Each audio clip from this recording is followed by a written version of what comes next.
welcome to Spectrum News at noon. My name is Xavier Robert, coming to you live from the capital city of Akwa Ibom. Let's take a look at the headlines. Nigeria partners United Arab Emirates and humanitarian response stations nationwide. ECEWS seeks end to gender-based violence. Plus, U.S. warship shoots down drones fired from Houthi-held Yemen in Red Sea. We'll bring you details of these stories and more in a moment.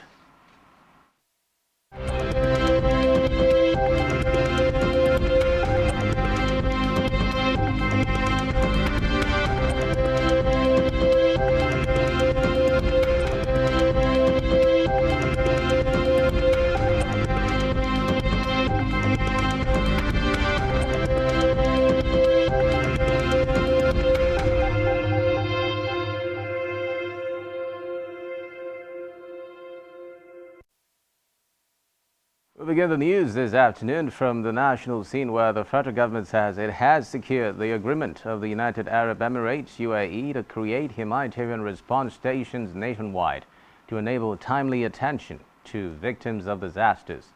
The Minister of Humanitarian Affairs and Poverty Alleviation, Dr. Betta Edu, made this known to newsmen in Dubai, the United Arab Emirates, after her interactions with officials of the Emirati government at the ongoing United Nations Climate Change Conference COP28.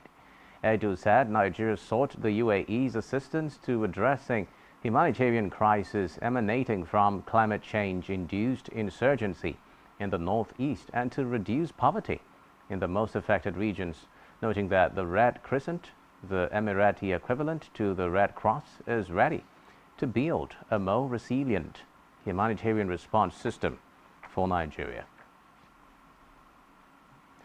Meanwhile, the federal government has outlined its strategies for debt servicing and financing in 2024, with significant increases in both allocations compared to 2023. A major highlight of the debt servicing is the federal government's plan to repay 23 trillion naira it owes the Central Bank of Nigeria. These are contained in the budget details President Tinubu presented to the National Assembly last week. As part of its strategy for servicing its debt obligations in 2024, the federal government has made a total allocation of over 8.4 trillion naira, as the figure represents a significant increase from the 8.25 trillion naira budgeted for debt servicing in 2023. It said the breakdown of the debt servicing allocation includes domestic debts, ways and means, which is over 5.4 trillion naira, foreign debts 2.7 trillion naira, and sinking fund to retire maturing promissory notes of over 243 million naira. The government therefore pledged to prioritize debt servicing to ensure the country's financial stability and credit worthiness. Now, from the upper chamber, the Senate President Godswill Akpabio has said that one day Nigerians will come together in unity and patriotism.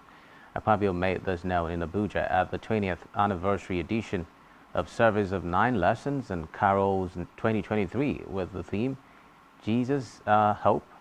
He said President Bola Tinubu's administration has brought about renewed hope for all, calling on Nigerians to remain fervent in prayers. Meanwhile, also present at the ceremony was the former head of state, General Yakubu Gowon. In the meantime, the Chairman, Senate Committee on Appropriations, Solomon Olamilekan, has said that there will be no fire brigade approach towards passage of the 27.5 trillion naira 2024 budget presented by President Bola Tinubu. He gave the assurance while speaking with journalists after a meeting of the committee. The lawmaker also dismissed claims that President Tinubu presented an empty box to the lawmakers, suggesting that the president was not ready with the necessary documents.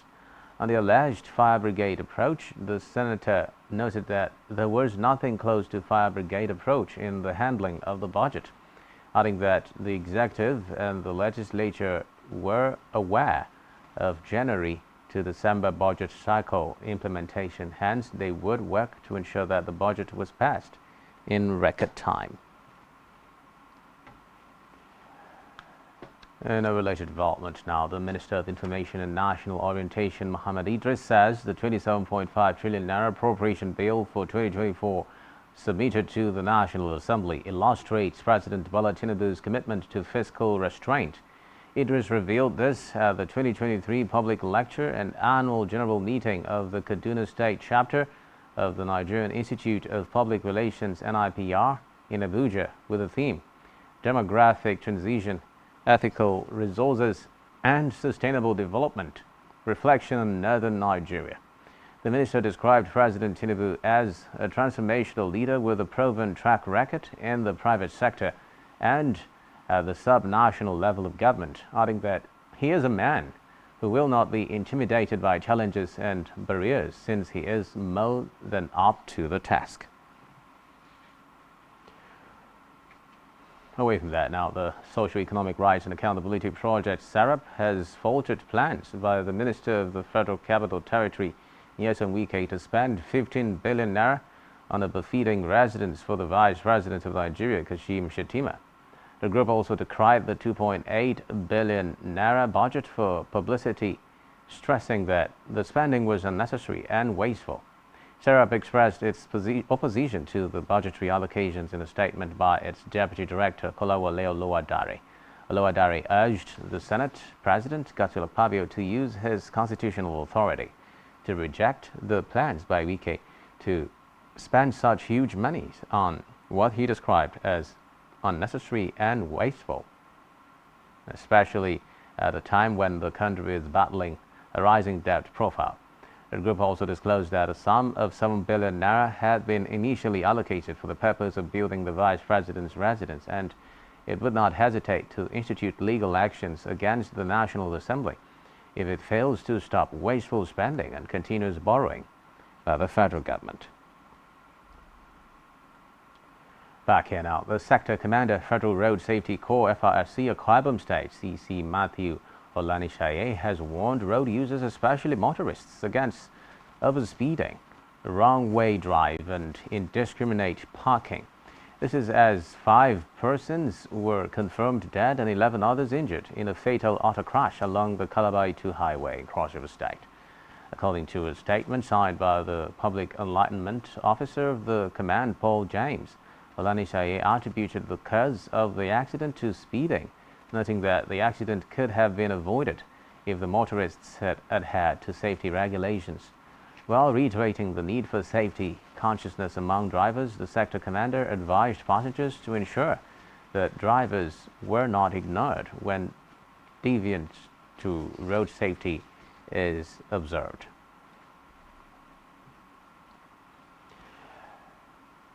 In the meantime, the Excellence Community Education Welfare Scheme (ECEWS) in Akwa Ibom State has called for sustained action from authorities and stakeholders to rid gender-based violence (GBV). Speaking with Spectrum Television, they called for more men to speak up and women to be empowered in a bid to ending gender-based violence by 2030.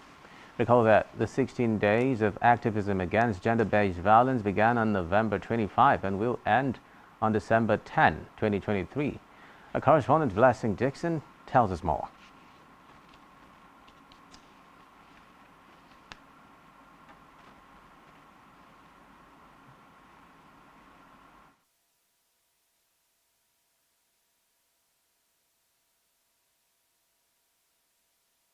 In 2022, 17 million Nigerian women were reported to have experienced gender-based violence.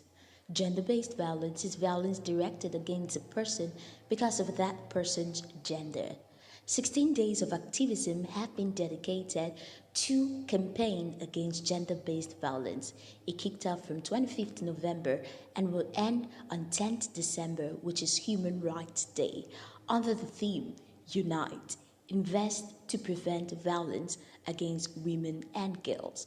Stakeholders are calling for action in order to end gender-based violence. The 16 days of activism against gender-based violence is a 16 days. We started with on the 25th of November, which marked the day of the International Day for Elimination of Violence Against Women and Girls, which we end on the 10th of December, which is the Human Rights Day. We raise awareness in every which way we can, just to make people understand that gender-based violence is a crime, rape is a crime, molestation is a crime, and if caught, you'll be sentenced. Everybody. Gender is the male, gender is the female. It's gender-based violence. Just that the statistics have proven that women are more at risk. Well, but the male are also at risk. The only thing is we feel the male are not reporting. The government should step in, allow women to have leadership roles. Let the women, get the women involved, both the male gender and the female, get them involved. Also, assist, put the girl child in school. Education is empowerment, information is power. So these are ways that we can also help to, eliminate violence against the girl child or the male child. Gender, male or female, please speak out, seek help, shout for help. We are actually here to actually help and curb the menace and reduce the incidence of gender-based violence. We're actually hoping that we move to a stage where there will be equality and equity for other sexes, both male and female. Women will be empowered to actually, assume positions of authority so they can actually empower themselves and reduce the menace of gender-based violence. And men will actually, love women and protect them and equally see them as equals so that our society should move forward for better and for better. Thank you, sir. In Uyo, Blessing Dixon, Spectrum Television News. Where a fourth candidate of the presidential election, Deli Sesanga, has dropped out of the presidential campaign in the Democratic Republic of Congo to support former governor and opposition candidate Moise Katumbi. Reports say Sesanga's withdrawal is seen as boosting opposition unity after former Prime Minister Matata Ponyo and two other candidates, Seth Kikuni and Frank Diongo, earlier endorsed Katumbi. They will be competing against the incumbent President Felix Tshisekedi, who is vying for a second term in office. According to reports, campaigns for the election started 2 weeks ago and will end on December 18, 2 days before the December 20th elections. Still in Africa, the United Nations humanitarian agency UNOCHA has said the death toll from Somalia's ongoing floods has risen to 110. The agency said more than 1 million people have been displaced and 2.4 million people impacted across 36 districts. UNOCHA also warned of a high risk of disease spread following reports of suspected cases of cholera and acute watery diarrhea in the states of Hishabelle and Galmudug. The agency added that only 30% of those impacted have received help, but at least 37 boats have been deployed to deliver supplies or evacuate those trapped by the flood water. On to the foreign scene now, where U.S. military has said that a U.S. warship has shot down 3 drones after 3 commercial vessels came under attack in the Red Sea. It said the USS Carney assisted the ships, which had links to 14 nations, including the UK, after they were targeted from areas of Yemen held by Iran-backed Houthi rebels. It added that 2 of the ships were hit by missiles, but there were no casualties.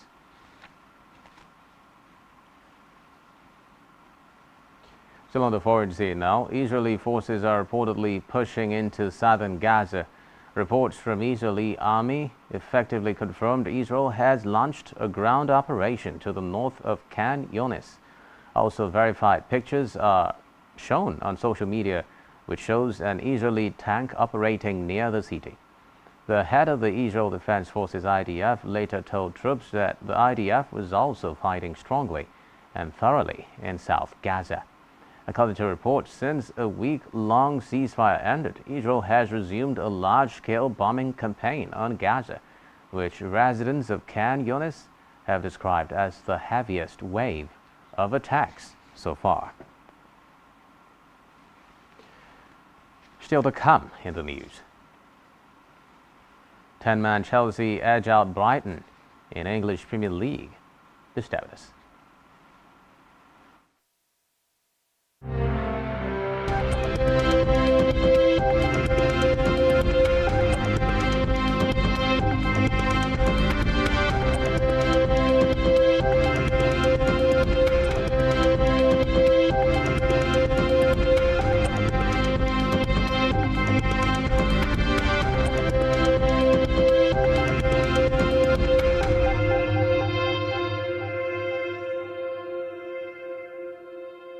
Christmas season is here again. Are you aware that making your business or products visible on a television space gives your brand a wider visibility and patronage? In the spirit of the season, Spectrum Television is offering a whopping 25% discount on all services. Advertise your products and services while this offer lasts from 1st December 2023 to January 31st, 2024. We are a television with a passion to take your business and services on a satisfactory lane. You do not want to miss this opportunity. For more enquiries, visit our city office at number 2 Taft Plaza Close off Akaitinen Road, Uyo, Akwa Ibom State, or call the following numbers on your screen. Spectrum TV, broadening your horizon.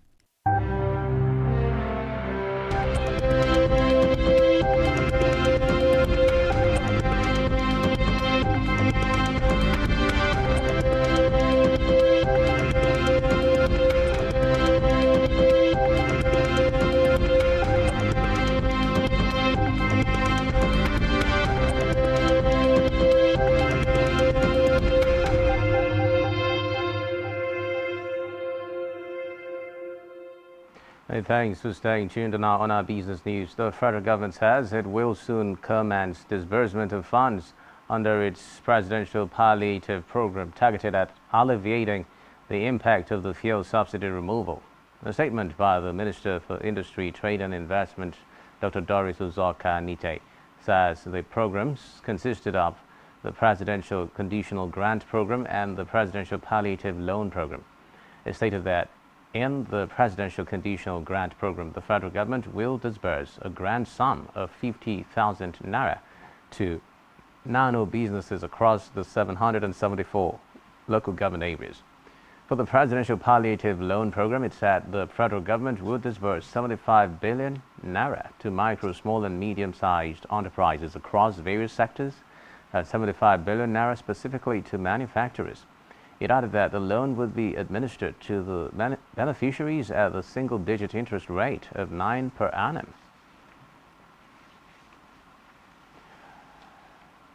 In the meantime, the Federal Inland Revenue Service (FIRS) has offered a complete waiver on penalties and interests for overdue taxes contingent on full principal payment before December 31, 2023. The announcement was made through a statement issued by Dare Adekanbi, the special advisor to the chairman of FIRS, Zach Adedeji. The chairman highlighted that the agency typically imposes penalties and interests when companies fail to fulfill their tax obligations as stipulated in existing tax laws. However, Adedeji noted that the forgiveness of piled-up penalties and interests was in recognition of the challenges that many taxpayers have faced in settling their outstanding tax liabilities. Off to our health news. The House of Representatives Committee on Health has announced that the Federal Medical Center, OWO, will likely be upgraded to a teaching hospital. This was disclosed by the chairman of the committee, Amos Magaji, during an inspection tour of the facilities at the hospital. The decision followed a meeting of the committee with the management of the hospital, led by the Chief Medical Director, Liasu Adiabo, staff and labor unions. He commended the management of the health facility for maintaining high sanitary standards and making good use of the little resources they have to provide qualitative health services to the people. Magaji stressed that the issue of employment and replacement of workers in the health sector must be taken as an emergency. Now in sports, Enzo Fernandez scored twice as 10-man Chelsea held on to beat Brighton in a thriller at Stamford Bridge. The Argentine midfielder headed the Blues in front after 17 minutes, and former Brighton Lonnie Levy Colwell doubled the lead 4 minutes later with his first Chelsea goal. Facundo Buonanotte got one back for the visitors with a superb curling effort, and they were right back in the game when Chelsea's keeper Conor Gallagher was shown a second yellow card and sent off on the stroke of half-time. However, Fernandes restored Chelsea's 2-goal advantage from the penalty spot midway through the second half. So sports now, Inter Milan have moved back to the top of the Serie A table thanks to a big victory at defending champions Napoli. Hakan Çalhanoğlu put the visitors ahead with a fantastic first-time strike from 25 yards. Nicolo Barella slotted home after some excellent footwork in the box, and Marcus Thuram netted from Juan Cuadrado's low drive across the box. Napoli, who appointed Walter Mazzarri as manager last month, dropped down to 5th in the table. They are 11 points behind Simon Inzaghi's side and have already lost as many Serie A games as they did last season, 4. Meanwhile, Juventus had gone top on Friday thanks to a 2-1 victory at Monza and now sit 2 points off Inter. On entertainment news, Nigerian singer and songwriter Yarden has dropped his first project, the one who the Sands named after the meaning of his name in Hebrew.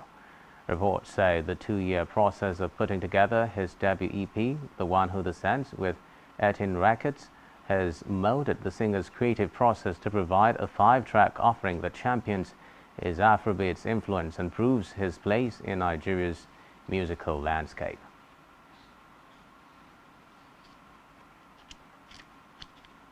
That's all we have for you at this time. Do ensure to follow us on social media and subscribe to our YouTube channel, all of which you can find on our website, SpectrumTv Live.ng.